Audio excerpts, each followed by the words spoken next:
ಇನ್ನು ದರ್ಶನ್ ಸರ್ ಅವರ ಕೆಲವೊಂದು ಸಲಿ ವಿರೋಧವಾಗಿ ಮಾತಾಡ್ತೀರಿ. ಆಮೇಲೆ ಅವರ ಪರವಾಗಿ ನಿಲ್ತೀರಿ. ಅಂದ್ರೆ ಜಾಮೀನ್ ಕೊಡ್ಸೋ ಪ್ರಯತ್ನ ನಾವು ಮಾಡ್ತೀವಿ ಅಂತ ಹೇಳಿ. ಸೊ ಇದು ಯಾಕೆ ಸರ್ ಅಂತ? ಇಲ್ಲ ನಾನು ವಿರೋಧ ಏನಕ್ಕೆ ಮಾಡ್ತೀವಿ ಅಂತಂದ್ರೆ ಮೇಡಮ್, ಆ ಫೋಟೋಸ್ ನೋಡಿದ ಯಾರೇ ಕೂಡ ಆ ವ್ಯಕ್ತಿ ಸತ್ತಿರೋ ರೀತಿ, ಆ ಫೋಟೋಸ್ ನೋಡ್ಬಿಟ್ರೆ, ಯಾರು ಸುತ್ತೋಗಿದ್ದ ನಾವು ನೋಡಿದ್ರೆ ಖಂಡಿತವಾಗಿ ಯಾರೇ ಆ ಫೋಟೋ ನೋಡಿದ್ರು ಕೂಡ ವಿರೋಧ ಮಾಡ್ತಾರೆ. ಒಂದು. ಎರಡನೇದು, ದರ್ಶನ್ ತಪ್ಪು ಮಾಡೋಣ ಬಿಟ್ಟೋನ ನ್ಯಾಯಾಲಯ ಡಿಸೈಡ್ ಮಾಡುತ್ತೆ. ಬಟ್ ದರ್ಶನ್ ಒಳ್ಳೆ ಹೋಗಿರೋದಕ್ಕೆ ರಾಜಕಾರಣಿಗಳ ಕಾರಣ ಅನ್ನೋದು ಅದು ಅವ್ರಿಗೂ ಗೊತ್ತಿದೆ, ನಮಗೂ ಗೊತ್ತಿದೆ. ರಾಜಕಾರಣಿಗಳ ಕಾರಣನಾ ಸರ್? Definitely madam. ಈಗ ಮಂಡ್ಯಾಗ ಹೋಗ್ತಾರೆ, ಸುಮಲತಾ ಪರವಾಗಿ ಕ್ಯಾನ್ವಸಿಂಗ್ ಮಾಡ್ತಾರೆ. ಓಕೆ. ಯಾರು ವಿರೋಧ ಮಾಡ್ಕೊಂಡ್ರಲ್ಲ ಅವರು?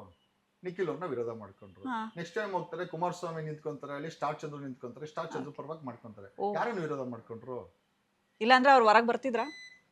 ಅಲ್ಲ, ನನಗನ್ಸಿದ್ದೇನು ಅಂತಂದ್ರೆ, ರಾಜಕೀಯವಾಗಿ ನೀವು ಆ ಥರ ವಿರೋಧ ಮಾಡ್ಕೊಂಡಾಗ ನೀವು ನಿಮ್ಮ ಸ್ಟೆಪ್ಸು ತುಂಬ ಕ್ಯಾಲ್ಕುಲೇಟ್ ಆಗಿರಬೇಕು. ತಪ್ಪಿಸಿಗೆ ಹಾಕೊಂಡ್ರೆ ಫಿಕ್ಸ್ಡು. ಯಾಕಂದರೆ ರಾಜಕಾರಣಿಗಳೇನು ಕಮ್ಮಿ ಪ್ರಬಲರೇನಲ್ಲ. ಹಂಗೆ ಯಾರ ಹೆಸರು ಹೇಳಕ್ ಹೋಗಲ್ಲ. Yes S.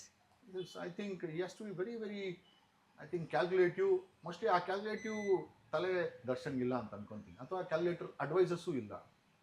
ಆ ಲೆವೆಲ್ಗೆ ಬೆಳೆದ ಮೇಲೆ ಮೇಡಮ್ ಒಂದಷ್ಟು ಜನ ಅಡ್ವೈಸಸ್ ಬೇಕಾಗುತ್ತೆ. ಒಂದು ಒಳ್ಳೆ ಡಾಕ್ಟ್ರು, ಒಂದೊಳ್ಳೆ ಅಡ್ವೊಕೇಟು, ಸ್ನೇಹಿತರಾಗಿ ಇರಬೇಕು ಮೇಡಮ್. ಆವಾಗಲೇ ಆ ಒಂದು ಅಧಿಕಾರವನ್ನು. ಈಗ ನೋಡಿ, ಕುಮಾರಸ್ವಾಮಿಗೆ ಅವ್ರ ಮಾವ ಇದ್ದಾರೆ, ಡಾಕ್ಟರ್ ಮಂಜುನಾಥ್.